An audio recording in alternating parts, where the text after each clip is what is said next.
Joe Rogan podcast by night, all day. Hello, Derek. Hey, how's it going? Nice to meet you in real life. Yeah. I've seen, fucking dozens of your videos. So it's cool meeting you in person. No, yeah, long overdue. How did you get started? For me, I've always sort of just been like a nerd about pharmacology and biology, endocrinology, stuff like that. And I've always just researched online about random stuff. And eventually, I was encouraged by a few people to start posting online. And I just started writing out blog articles on a WordPress site, maybe like 5.5 years ago or something at this point. And eventually it got to the point where I guess YouTube was already big, but it wasn't that what it is now. And I was just asking people in the, like male self-improvement niche that I was friends with, do you think I should be posting videos too instead of just writing these articles? And they said, yeah, it's a no-brainer. You should be. So I just started basically reiterating my articles in video format too. And then eventually the YouTube sort of outpaced the WordPress site. And that's why it's always, Derek from moreplatesmoredays.com, that website was where I originally wrote my articles. And that eventually got to the point where it wasn't very time efficient to write, unfortunately. So I kind of like moved disproportionately towards video format because I can just fire off a video in, 15 minutes that otherwise that in written format would take 5+ hours to write out, if not longer. Well, I love the fact that you have your production is very minimalist. You have an air conditioner behind you, wood panel wall. It's like there's no attempt at all to like glitz and glamour, but it's just good content. Yeah. I mean, and you just hit 1 million subscribers, so obviously it's working, it's working well. But it's what you're doing is just you have a unique ability to pull information out of the air. Like you remember stuff, like how things work and how things, how, especially when you were talking about catching people that are doing steroids. Yeah. Like there's been many times you've gone over people's blood work and it's very educational. I learned a lot about it, especially like before I watched your videos, I thought, oh, USADA. Like, there's no way anybody can cheat with USADA around. Mm-hmm. And then I watched some of your videos. I'm like, oh, my God, they're cheating. Yeah, it's not like they make it obvious where their shortcomings are and where the loopholes are, because they would obviously prefer people to not know what they're doing current research on to tighten up. But, yeah, there's definitely leeway still, or else they would not still be in the lab trying to figure out ways to bulletproof it, essentially. Well, there's one gym that I know of that at one point in time, I don't know how they do it now, but at one point in time, they had like literally full-time scientists that were working with the athletes. No, yeah, I think a lot of athletes have maybe not like a full team, but there's usually some sort of chemistry/pharmacology guy in the back end who they're deferring to, or even just their bro who's experienced enough. Yeah, but the bros is how people get caught.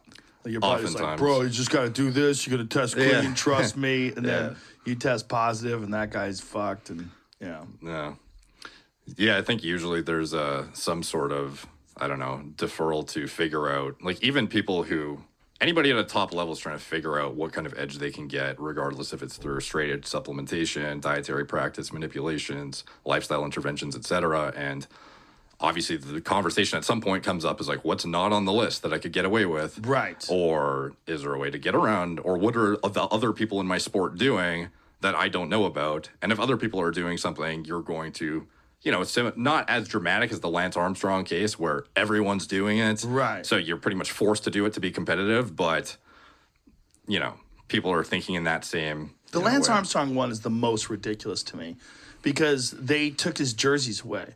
Supposedly, but he still has them. He's like, there's a photo of him. It's a hilarious photo of him on his couch, like with his feet up, and behind him is all these framed jerseys of him winning the Tour de France. Yeah, and it's like, what are you gonna do? Take my jerseys? I fucking won those bitches. Yeah, and he did win them. He did. It's fucking ridiculous how they even. Pretty much everyone underneath him is doing the same thing. 18th place was the last guy that you could find that did not test positive. And even that guy, though, he might have just got it out of his system in time because they're still trying to figure out how to detect EPO use, blood transfusions, autologous you can't detect right now at all, except for aberrations in your hematology that can kind of like infer based on longitudinal data that something's off, and they can assert that you're doping and putting blood back into yourself, but they still can't even tell. Right. Yeah. Yeah, well, that's why they try to use the biological passport, right? Like they try to get a baseline of you at random times over a course of several months, and then they get in, and they understand like what your normal levels are.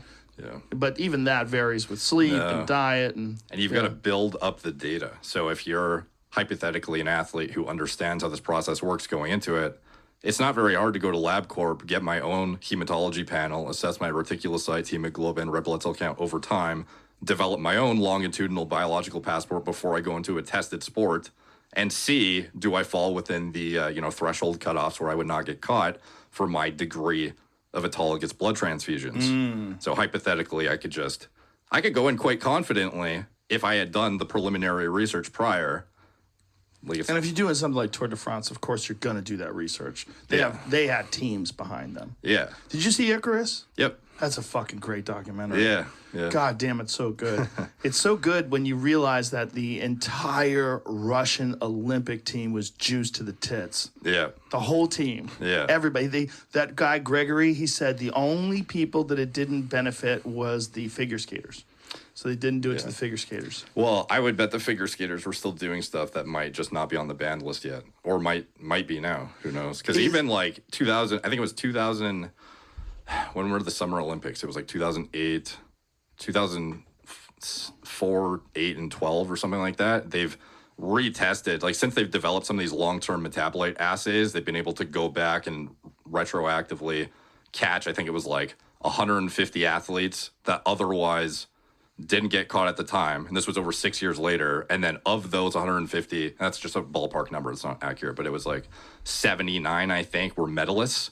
And they figured that out 6 years later. Well, whenever the host country wins like a shitload of medals, like that's when it all gets weird. Like Sochi, that was the big one with Russia, and then Beijing, the Chinese one was a big one. They had won so many medals. Yeah, and you know that it's such a big thing for some nations, like to win the Olympics. Yeah, it's a huge show of superiority. Yeah, and they go all out, man. Now, what's that? Have you ever heard of the? I think it's like the Goldman dilemma or something, where it's like, if you were to die in 5 years or win gold for your country, what would you take? And it was like over 50% of athletes said die in 5 years and take the win versus live a normal life. Yeah, fucking wild.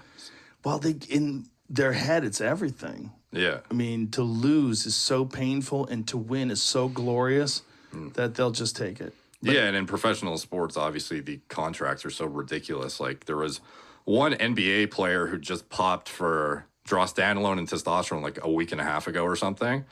And when you actually look at it, the guy has only played, I think, in totality, like 7 minutes on the court or something, but his contract is like almost $8 million.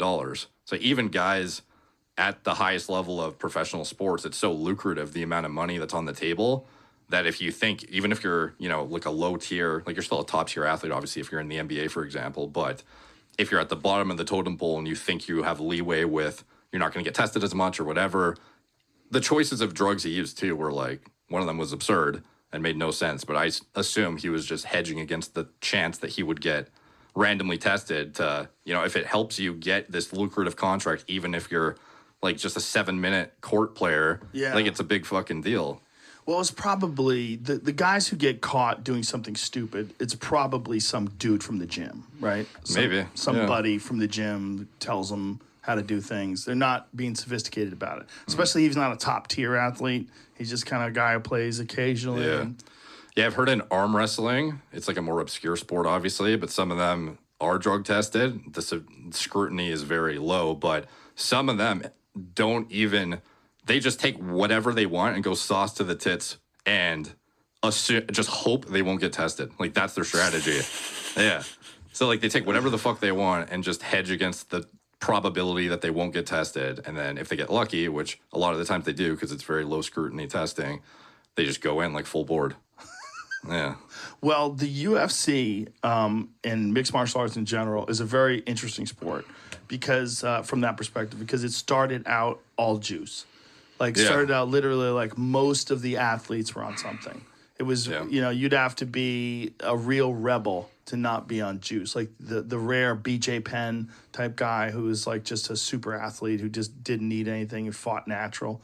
But so many of those guys were on juice. So many. Like if you go back and look at them, if you go back and look at like UFC 3, 4, and 5, like everybody looked like a superhero. No, Vitor was insane when he first started. God, that dude. like the fight where I forget, it was against Vanderlei. He just ran him across the ring. Yeah. That epic shot. Yeah, he was fucking cranked. Yeah, well, so was Vanderlei back then, too. Yeah, but the physiques, like disproportionately bodybuilder-esque. Right. Well, Vitor at one point in time was 240 pounds. And then he eventually got in the UFC, was competing at middleweight, which is 185 pounds. Damn. So, like, he's pretty juiced up there. But if you go to Vitor versus Randy Couture, that was a fight where he lost, where his body was so big, his trap started at the top of his head. Yeah. And he was fucking enormous.